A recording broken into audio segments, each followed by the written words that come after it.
ഇന്ന് തന്നെ ഡൗൺലോഡ് ചെയ്യൂ. കാണൂ നിങ്ങളുടെ ഫേവറേറ്റ് ഷോസ്. വീട്ടിൽ ചെന്നപ്പോ അച്ഛൻ പുറത്തുപോയിന്ന് പറഞ്ഞു. എന്റെ സംരക്ഷണയിൽ കഴിയുന്ന ആളല്ലേ അച്ഛൻ. എനിക്കാണെങ്കിൽ ഇരിപ്പുറച്ചില്ല. അതാ അച്ഛനെ തേടി ഇറങ്ങിയത്. എടാ, ചന്ദ്രനെ പെട്ടെന്ന് കാണണമെന്ന് തോന്നിയപ്പോ എനിക്ക് ഇരിപ്പുറച്ചില്ല.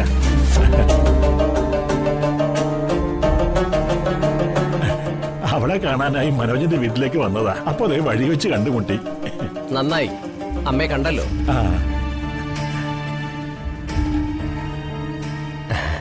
നിങ്ങൾക്ക് കാര്യമായി വിശേഷങ്ങൾ പറയാനും സമയം കിട്ടി അല്ലേ?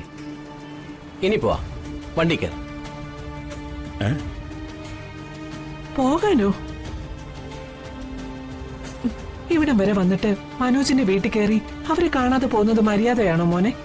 പിന്നെ മര്യാദ.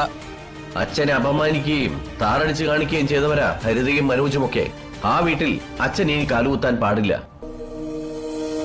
മകൻ എന്ന നിലയില് അച്ഛനെ നീ അപമാനിച്ചിട്ടുണ്ട്, കൊച്ചാക്കിയിട്ടുമുണ്ട്. എന്നിട്ടും നിനക്കൊപ്പമല്ലേ ഞാൻ താമസിക്കുന്നത്? എടാ, മനോജിന്റെ വീട്ടിലൊന്ന് കയറിയിട്ട് പോകാനെങ്കിലും. അങ്ങനെ എന്നെ ധിക്കരിച്ച് അങ്ങോട്ട് പോകാനാണ് തീരുമാനമെങ്കിലേ ആയിക്കോ. പിന്നെ പിന്നെ വീട്ടിലേക്ക് വരണമെന്നില്ല.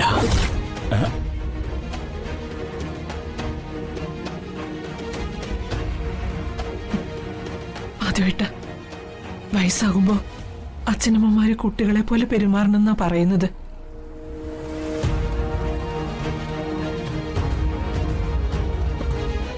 പ്രകാശിനെ അനുസരിക്ക്. നല്ല കുട്ടിയായി വീട്ടിലേക്ക് പോകും മാധവേട്ട. ചന്ദ്രു, ഞാൻ നിന്നെ നല്ലതുപോലെ ഒന്ന് കണ്ടതുപോലും ഇല്ല. അതൊന്നും സാരമില്ല മാധവേട്ട.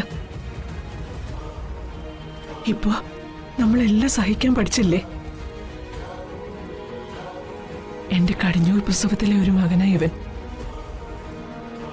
അമ്മയെ കണ്ടിട്ട് അമ്മയ്ക്ക് സുഖാണോന്നൊരു വാക്ക് പോലും. അമ്മേ, അമ്മ നിൽക്കുന്നത് മനോജിന്റെ കൂടെയല്ലേ? അമ്മ പ്രസവിച്ച ഇളയ മകന്റെ കൂടെ. അവിടെ അമ്മയ്ക്ക് സുഖമാണെന്നുള്ളത് എനിക്ക് ഉറപ്പാണ്. അതാ ഔപചാരികമായ ആ ചോദ്യം ഞാൻ ഒഴിവാക്കിയത്. അതെ, എനിക്കൊരല്പം തിരക്കുണ്ട്, പിന്നെ കാണാം. അച്ഛൻ വന്ന് വണ്ടി കയറി. ഇല്ല, ചന്ദ്രുവിനെ ഇവിടെ വഴിയിൽ ഒറ്റയ്ക്കാക്കിയിട്ട് എനിക്ക് വരാൻ പറ്റില്ല.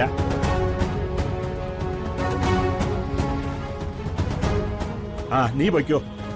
ഞാനേ ചന്ദ്രുവിനെ മനോജിന്റെ വീട്ടിലാക്കിയിട്ടേ വരുന്നുള്ളെന്ന്.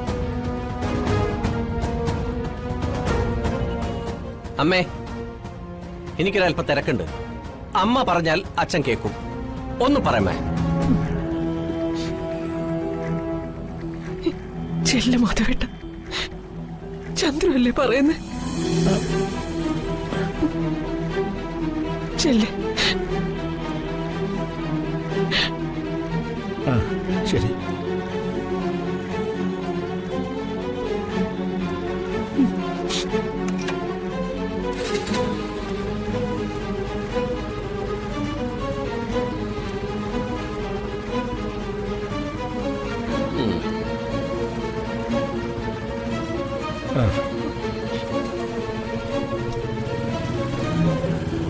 മാനത്തെ കൊട്ടാ